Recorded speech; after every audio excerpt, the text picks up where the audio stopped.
A lot of people want to measure the ROI. It's all a bunch of poop. What's up, Jared? What's up, man? How are you? Dude, I'm doing real good. Just chilling in the basement. Dude, I get on so many calls. I get on so many calls, and people are like, "Are you in a basement?" I'm like, "Yeah, I am in a basement." Yeah, I'm in my crawl space. How you like my basement? My crawl space. Yeah, that'd be funny. Yeah.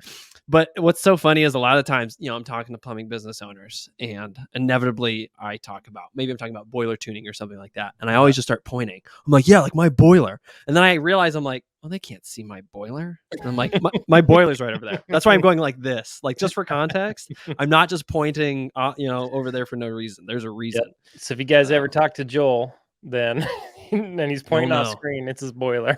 Yep. I think It's when your I boiler, get to your water heater, whole do you jam, do you have a man. water softener?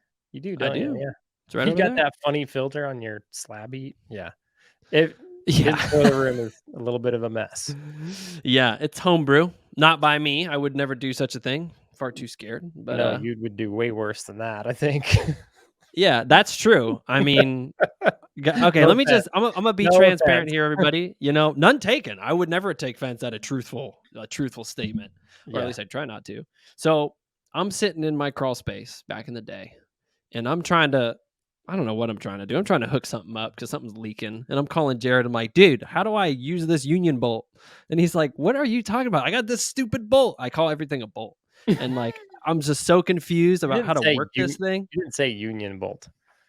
Well, it was You a just union said joint, bolt. is what it was. It was a I said, union, Jared. yeah. Yeah, I was like, Jared, how do I use this bolt? You're just laughing, and you have no idea what I'm talking about, and I have no idea what I'm talking about. It was pretty funny. I spent like probably 3 hours down there, and I don't even remember if I was successful. I don't know. Dude, I can't remember. no, I think I came over. Yeah, you probably did because I didn't know how to do Yeah, the thing, and and help you you probably fix came it. over, and you were Yeah. just like, "Oh," and I was like, "Oh," Yeah.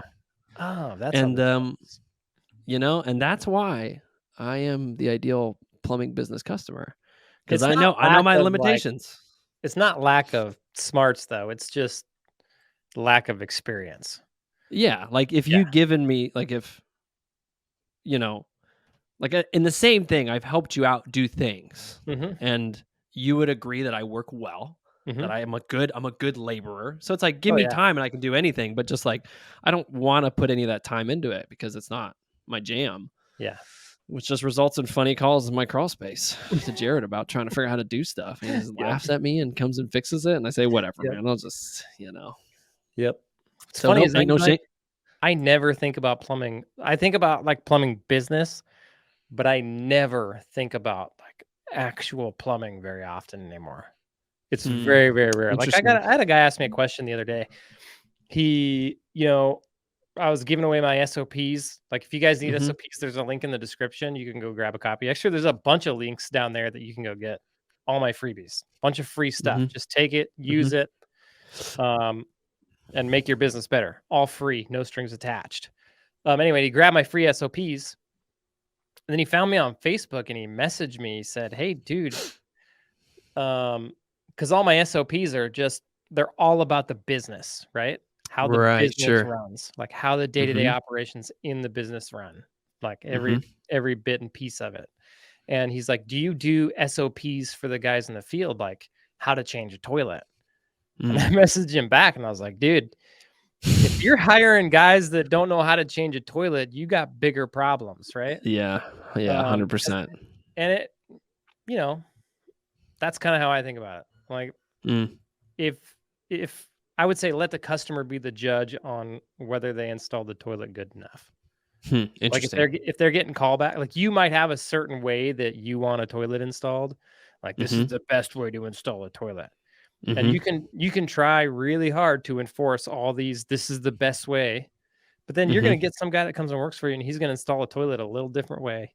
And to him, Mhm. that's the best way to install a toilet, right? Yeah. So you Mhm. have 2 choices. You can fight with him, or you can Mhm. just say, "You know what? His way of installing a toilet is good enough, and if the customer's happy enough with it to pay me my money and not complain about it, Mhm. then I'm good." Yep. And that's kind of the Yeah. mindset you gotta develop, right?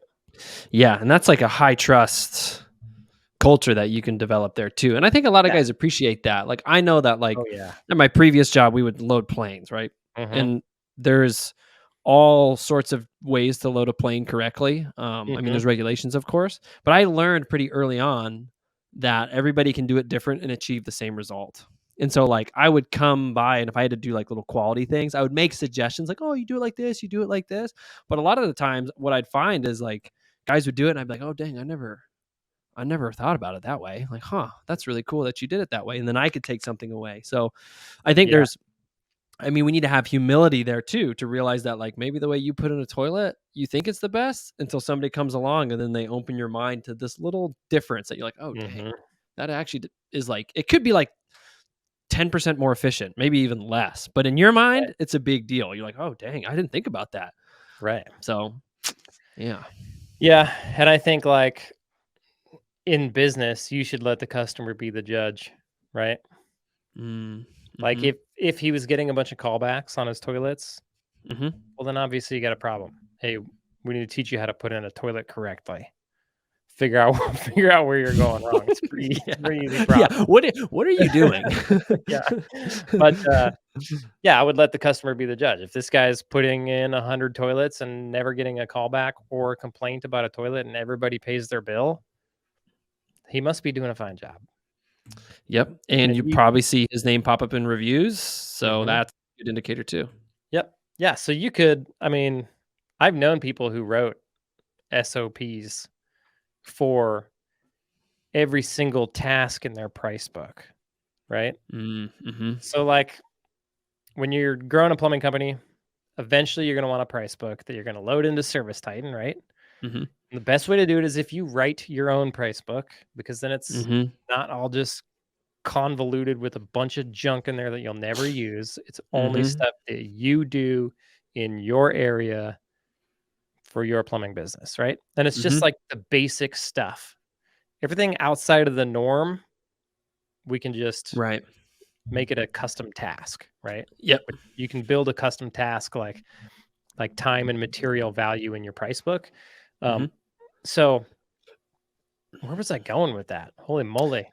I just wanted Um, you to know you're gonna build a you're gonna build a price book.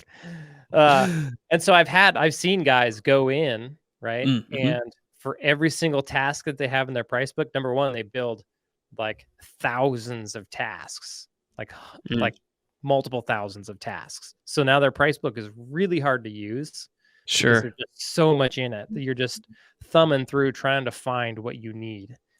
And it's ridiculous in my mind. So advice number 1, keep it simple. Your price book very Mhm, simple as mhm, possible. And then then they go in and they each task has a link in it that takes them to a training on how that task is supposed to be done. mhm, Down to like you need to put, you know, the drop cloth here in this order. This mhm, is how you mhm, fold it. And mm, then you need to use this tool for this and this tool for this and mhm, just I mean, not it's a ton of work, number 1.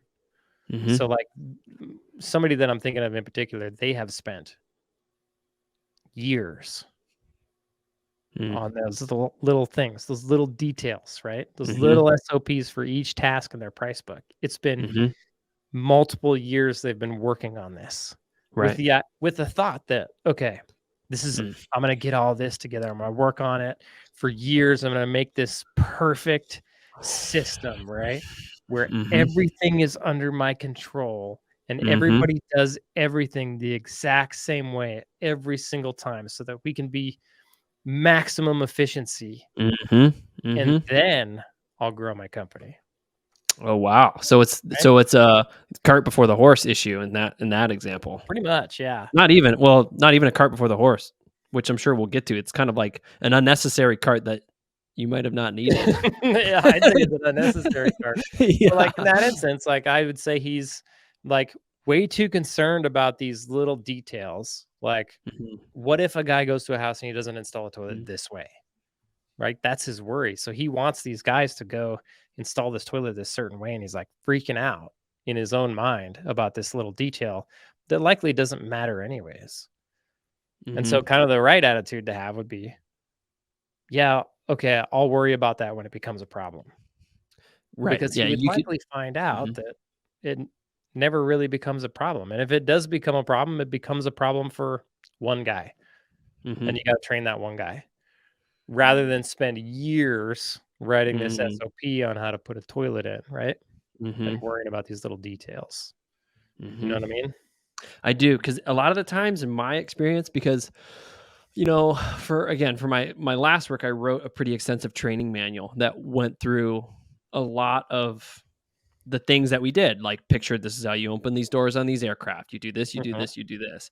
And I trained one guy using it, and it was the worst training experience ever, because I don't know if there's not ever, that's an exaggeration.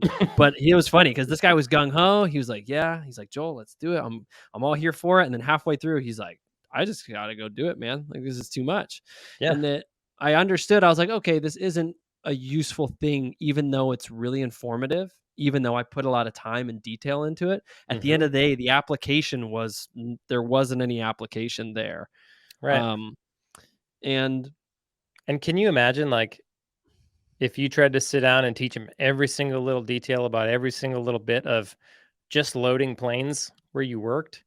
oh yeah, it's It's like like ever a changing. It's bazillion all different. details. Too many. And so really what I focused on was like, okay, if I have a problem with somebody's quality of work, it's Mhm. probably a character issue more than it is like really it's like training is huge, but then there's also who is this person and why are they Mhm. doing what they're doing? Right. Because if I have somebody who would like load a plane real crappy, like and everybody I work with was smart, man. They're smart enough to Yeah. load an aircraft. It's not very difficult. And so Right. I'm like, hey, like, so what's going on here? And then I that comes to light that they have these issues and these, Yep. inconsistencies. And that to me is a more important use of my time is devoting Right. my time to the person. Yep. And then they will understand why they need to do the things that I'm asking them. But if I Yep. just showed them exactly how to do everything, uh, they wouldn't care because they're not there yet. Yeah. Yeah. Yeah. So 2 things on that. I mean, number 1, you can pay people more and get better people, and Yeah. then they're easier to manage because you don't have to tell them and teach them all the little details, right? Yep. Because they go Mhm. figure them out on their own because 'cause they're smarter, better Mhm. workers, right? Mhm. Um, Number 2, like, your procedures, like you talked about, that ended up not working and Mhm. always changing. Mhm. So now you have this very difficult procedure. So imagine this guy that has a procedure for 1,000 items in his price book. Mhm. When something changes, oh, Oh, now we're gonna put in toilets this way, or there's this new product oh, out man. that Yeah. now when we put in the toilet, we use this new product. Now I gotta go in and change my SOP. Just because I Mhm. wrote it in the first place, now I have to maintain it. Do you do? And yeah, you have a standard and all sorts of stuff. Yeah, so it just becomes this thing that you now have to train people on, you now have to maintain it, and it's just a waste of your time. So I think like maybe the sort of the fulcrum of this is how do we know that what we're focusing on isn't worth focusing on? I think I think you need to focus on just, like, the bigger picture, the my SOPs have some finer details in there, but Mhm. it's like, here's how you do your job, and then anything that I think somebody's gonna forget, like a phone number or something that you need to Mm. use, for example, like, we switch our phones over at night to an Mhm. answering service. So, in my thing, it's like, "Hey, you gotta switch the phones over at night. Here's how you do it," and I walk them through step by step, and then I put the phone number in there. And Mhm. that's probably the most used SOP because nobody remembers the phone number, so they open the SOP and they copy the phone Yeah. number and go paste it in, right? Yeah. So in Yep. that instance, it's like and it's a pretty complicated step to to put the phone number in and then reverse it properly in Yeah. Yep. Type. At least I Mhm. think it is. I can never remember. So You to wrote it for me yourself, really. to me, that's a useful thing to, like, go break down, Mhm. right? Um, how to put in a toilet? If you're a plumber and you don't know how to put in a toilet, like, that's speaks volume of you. I probably shouldn't have hired you in the first place, Yeah. right? Yeah, yeah, yeah. Now, if I hire you as a CSR and you don't know how to change the phones over in in Service Right. Titan to Mhm. my phone number that's different than anybody else's, well, that's understandable Right. versus the other one of a plumber who doesn't know how to put in a toilet. Yeah. That's Yep. not understandable, Yeah. right? Yep. Yeah. I would always err on the side of simplicity. So, Sure. like, And if you're then, just starting mhm, out writing your SOPs, like, number 1, you don't really need SOPs until you get to a certain level of complexity. So, like, I didn't mhm, write my SOPs until I think I had 7 guys, had a general manager. I was able to step away from the business a little bit, mhm, and it was getting kinda chaotic, right? There was chaos in there, and I was like, "Okay, mhm. we gotta control this chaos a little bit." Yeah. And so I went on vacation for a month, and I wrote my SOPs on vacation. And Mm, so I just said, "Okay, what are the things that have to happen every day? Like, what's the main core functions of our business that people are mm, always asking questions on, or this is always getting screwed up? How can we take that information and put it into one document so that everybody's on the same page mhm, and keep it as short and sweet and simple as possible?" mhm, And then when something breaks or somebody asks you a question 1,000 times, go mhm. add it in there, right? Right. Mhm. That's what I would do, because Yeah, then that makes sense. it's just like your price book. You could add 10,000,000 items to it, and it'd be a nightmare to find anything in there Mm, when half the stuff you don't need in there anyways in the first place. So that's mhm, what I would do. Mine are pretty simple. I mean, it's 89 pages, I think mine is, mhm, of what everybody's job is, the core functions, how to go about doing certain things, and that's it. mhm, hmm, And you could easily make that like 500 pages, mhm. but it'd be ridiculous. Do you have something like a detail in your life that you have focused too long on in recent memory where after realizing it, you've come to the idea that like, man, I'm just like focusing on this one problem too much, or I'm focusing on this part of this problem too much? Are you thinking of a certain thing that I told you or something? Nope. I'm just wondering if you have, because it's like, because I mean, this is a reoccurring problem in all Oh yeah. aspects of life, like in business and normal. Like we can think of like one tiny little detail and devote so much time and energy into it Yep. when it doesn't matter. If we were to just Yeah. be able to understand that it doesn't matter by like stepping back and being like, does it really matter? Like that little thing. Do I Yeah. have to worry and fret about this?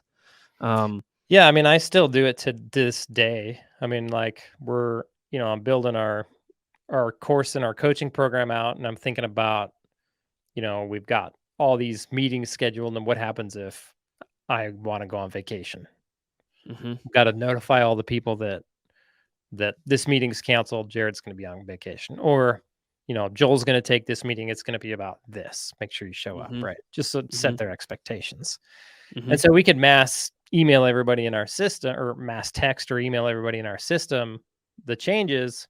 And then I got to thinking, and I was like, man, what if like they were in the course, but then they're not in the course? Do we need a system to like tag them in our CRM so that they don't get the text message? And then I was thinking right. about like, you know what?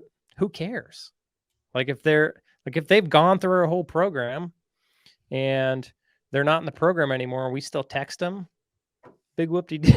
Big whoop de doo. Who Yeah, cares, sure. right? Mhm, mhm, Another example of that, and this one probably hits home to the plumbers a little better, is when you're setting up, later on in your business, you'll get into Service Titan. And I mean, you might already be there. And you can get Service Titan Marketing Pro, which I would totally mm, recommend doing. We should put a link for that down below with we should get an affiliate for Service Titan. That's what yeah, we should we do. should, Um, should. I think it's a big affiliate too. And regardless if I get affiliate or not, you need to go get on Service Titan. You need to get Service Titan Marketing Pro, and you need to set up some email campaigns. I should also make some email campaign templates for people. Yeah, Because that's a good idea. because I've got 3 or Mhm, 4 mhm. email campaigns that brought in over $1 million worth of work last year. Off of That's the awesome. Yeah. Yeah. Totally paid for Marketing Pro. Huh. Um, and the thing with those email campaigns, so like a lot of them, the trigger that sets them off is when my guys build an invoice, or not an invoice, but they build an estimate and they don't sell it. So it never gets marked as sold, Mm. Mhm, which is like every single customer, mhm, because they always build options. So good, better, best. And mhm, if they sell one of them, well, then there's 2 options that didn't get sold. mhm, And so that triggers an email to the customer. and Mhm. I have one. It's an unsold estimate email campaign. So pretty much Mhm. every single person we do work for, whether we sold the job or not, they get an unsold estimate campaign. Gotcha. And so when I was setting it up, I was like freaking out. How am I going to get it to where like it, if they sold a job, it doesn't send them? And I was like, I'm gonna have to train my technicians to, when they sell the job, to delete the other 2 estimates. Yeah, well, And then finally I was like, you know what?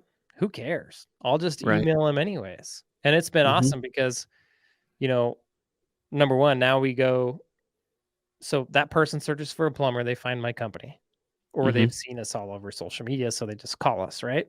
Mhm. And so then they get to call us. They have this wonderful interaction with my CSRs.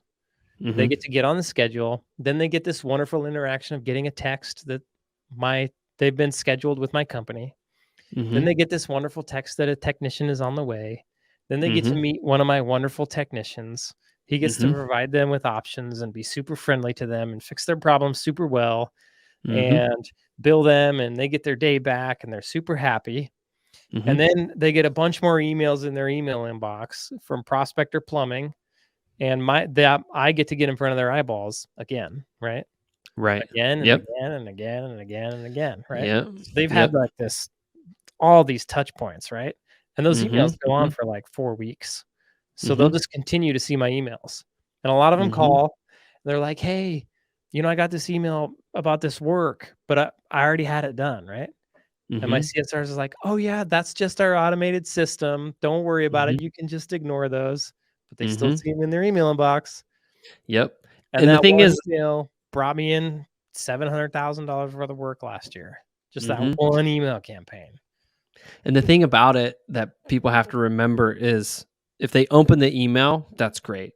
But if they see your company name in the email header, Yeah. still good. Because Awesome. then if they see it all the time, they're just like they're seeing your name. Yeah. They're just seeing it over and it's just going to sit in their brain a little bit more, a little bit more. Yep. And that's just going to increase the awareness that you exist and that you're an option.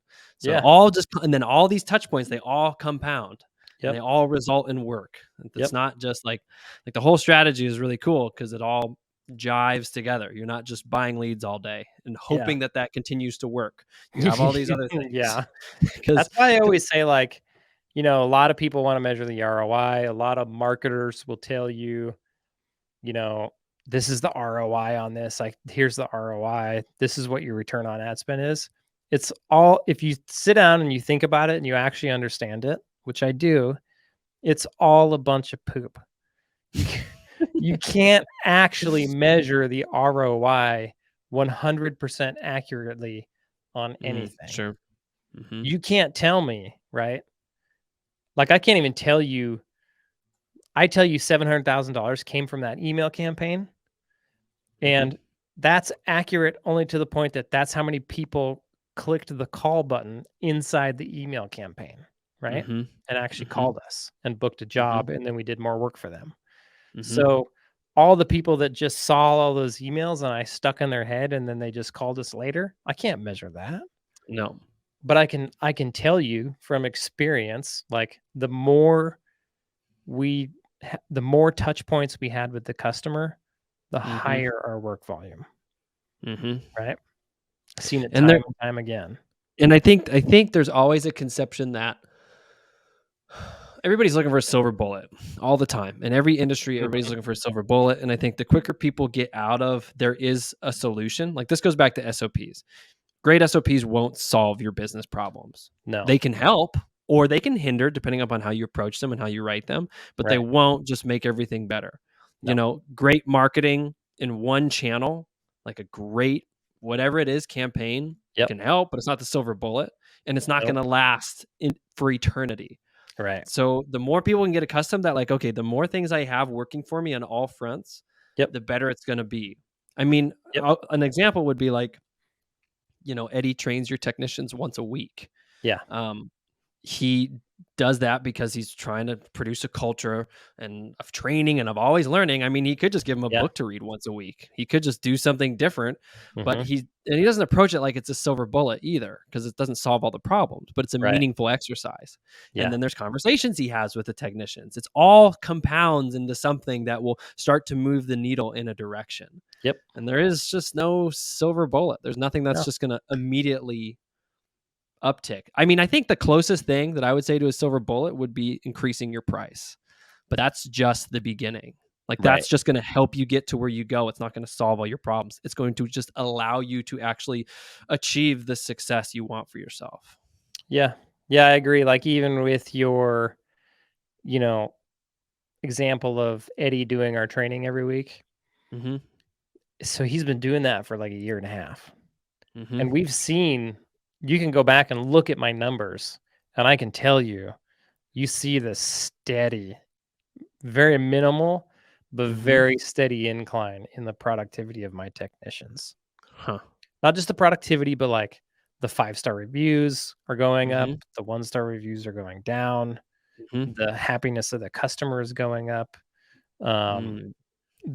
they're less callbacks, all that kind of stuff. Like, it's Mm-hmm. having an effect. Man, it's taken a long time, right? Yeah. And it's very similar with, like, your marketing. You're gonna start, and it's gonna be this steady incline. It's just Mm-hmm. gonna get better and better and better, and it's the Mm-hmm. ones who do it consistently over a long enough period of time that get the results.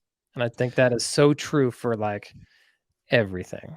When you're growing your business, Oh yeah. you gotta do it Mm-hmm. consistently for a long enough period of time to get the results, to where it would be silly if you didn't, right? Dude, and I mean, that's the same thing with anything. Like, Yeah, if you want to love your wife well, if you want to love your family yeah, well, it takes a consistent series of inputs over a long period of time to express that.